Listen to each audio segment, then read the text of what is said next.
Kasvuprogramm näeb välja nii, et sul on esialgu ideede väljatöötamine, see on teenuse disaini protsess, et sulle antakse teadmised, koolitused, praktiline osa, praktilised ülesanded, mida me siis kõik kodus pidime tegema ja kõik see siis lõpeb oma idee presenteerimise ehk pitchi koostamisega žüriile ja siis kaasosalistele.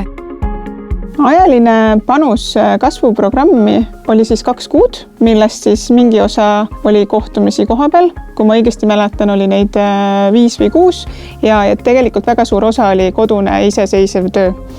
Meie kindlasti võtsime asja päris tõsiselt ja panustasime sinna ajaliselt palju. See aitas kinnistada just neid häid praktikaid, mida me siis nüüd väljaspool kasvuprogrammi igapäevaselt oma töös kasutame. Et see oli selline hea treening ja nagu öeldakse, et raske õppustel ja kerge lahingus.